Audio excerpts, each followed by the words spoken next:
दोस्तों, आज मैं आपको वो कहानी सुनाने जा रहा हूं जो आपने बचपन में अपनी नानी दादी से जरूर सुनी होगी।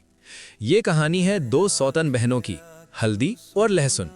एक ऐसी कहानी जो हमें सिखाती है कि माँ का साया सिर से उठ जाने के बाद बच्चों पर क्या गुजरती है और कैसे एक माँ मरकर भी अपने बच्चों का साथ निभाती है। पुराने समय की बात है। एक राजा की दो पत्नियां थीं। बड़ी का नाम था हल्दी और छोटी का नाम था लहसुन। हल्दी बड़ी चालाक और ईर्ष्यालु थी, लेकिन लहसुन बहुत ही सीधी और नेक दिल की थी। लहसुन की दो नन्ही बेटियां थीं, जिनसे वो बहुत प्यार करती थी। किस्मत को कुछ और ही मंजूर था। छोटी रानी लहसुन अचानक बीमार हुई और अपनी दोनों बेटियों को अनाथ छोड़कर इस दुनिया से चली गई।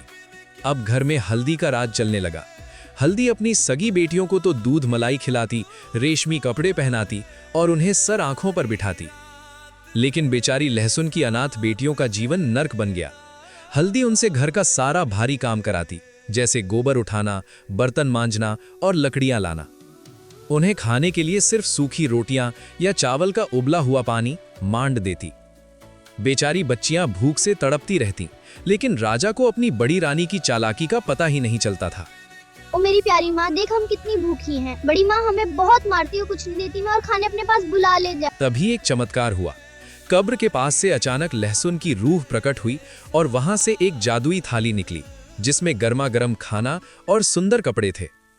मां की ममता ने अपनी बेटियों को पेट भर खिलाया और उनके आंसू पोंछे। अब रोजाना बच्चियां वहां जाकर खाना खाती और खुश रहती। जब वे लड़कियां घर वापस आती तो उनके खिले हुए चेहरे और चमक देखकर हल्दी को बहुत जलन होती। उसने अपनी सगी बेटी को उनके पीछे भेजा, जिसने सब देख लिया। हल्दी ने नफरत में उस जगह को भी नुकसान पहुंचाने की कोशिश की, लेकिन सच्चाई छिपती नहीं है। जब राजा को इस बात का पता चला तो उन्होंने हल्दी को कड़ी सजा दी और लहसुन की बेटियों को वापस महल में सम्मान के साथ रखा।